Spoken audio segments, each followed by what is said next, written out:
Hello guys, good morning. क्या हालचाल आप सभी का। आई होप आप सब लोग बढ़िया होंगे। उम्मीद है कि सब लोग ठीक भी होंगे। आज का जो हमारा टॉपिक है वो लामड़ी है। हमें लामड़ी काटना है और आपको जैसे मालूम ही है कि एक दिन में हम एक खेत को निपटा चुके हैं। हमारा टारगेट है बगले खेत को। ये दोनों खेत है जिनमें बहुत लामड़ी है और उसके बाद भी है, लेकिन फ़िलहाल आज दूसरा दिन है। इसको रिकवर करते हैं और देखते हैं हम कैसे करते हैं। आप देखो बहुत बढ़िया है। और ये सोयाबीन लगभग पक चुकी है। 6 से 7 दिनों में पूरी पक के तैयार हो जाएगी। अब मैं जा रहा हूँ आपको उस मुख्य खेत पे जहाँ दिखाऊंगा कैसे लामड़ी कटेगी। हम हंसी से लामड़ी काट रहे हैं और उसको काटने का रीज़न सिंपल है।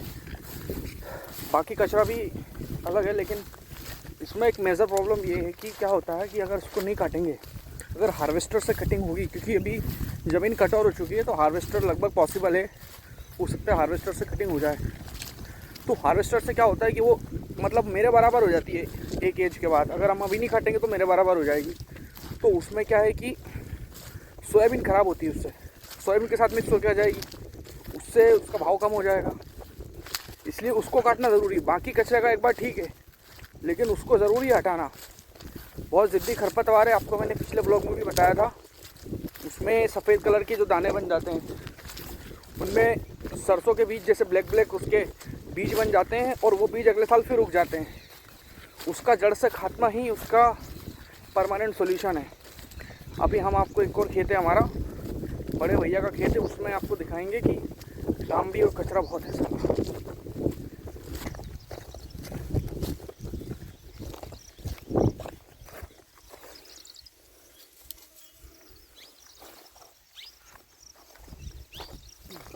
वह आएगी पीछे आ रही, बेले भीतर बांध रही, बेले भीतर बांध रही।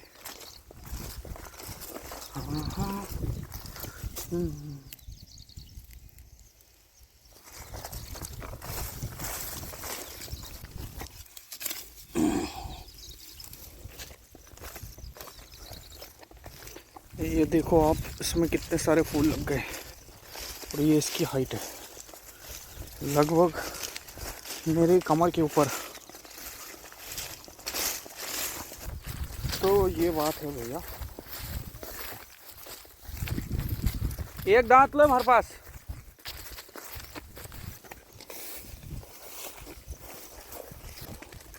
इस खेत में, हमारे पड़ोसी का खेत है। अब ये लामड़ी का पौधा देखो आप।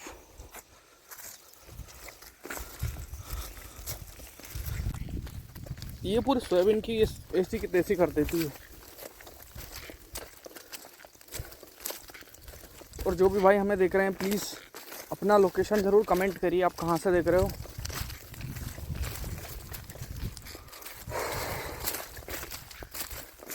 अभी 2 दिन पहले मुझे एक व्यक्ति ने, पुराना दोस्त है मेरा, पर्सनली मुझे बताया था कि भाई ऐसी वीडियोस बनाया करो जो लोगों को एंटरटेन करे या जो लोगों को पसंद आए।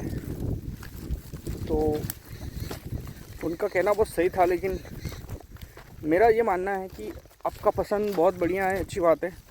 मेरा ये मानना है कि हमें हलवे पर मत दो। एक जो गाजर का हलवा होता है कि हलवा मत देखो, हलवा बनने के पीछे जो कहानी है, हलवा कैसे बनता है। पहले गाजर घिसनी पड़ती है सबसे पहले, उससे भी पहले गाजर मार्केट से लानी पड़ती है, या अगर अपने खेत में हो तो खेत से उखाड़ के उनको वॉश करके उनको घिसना पड़ता है। जब गाजर जो है वो गाजर के हलवे में कन्वर्ट होती है, उसके बाद उसको कढ़ाई में जैसे मम्मी हलवा बनाती है वैसे हलवा बनता है।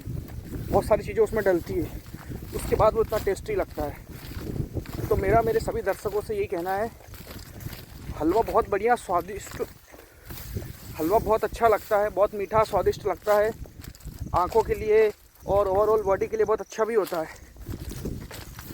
अब आप हलवे पे मत जाओ, हलवा बनने की प्रोसेस को अगर एंजॉय करोगे तो उसमें मज़ा है। हम हमारा जीवन में जो भी लक्ष्य तय करते हैं वो लक्ष्य एक अलग बात है, लेकिन अगर लक्ष्य तक पहुंचने के लिए जो प्रोसेस है, जो सीढ़ी है, अगर उस प्रोसेस का मज़ा नहीं लेंगे तो लक्ष्य पे पहुंचने के बाद भी मज़ा नहीं आएगा।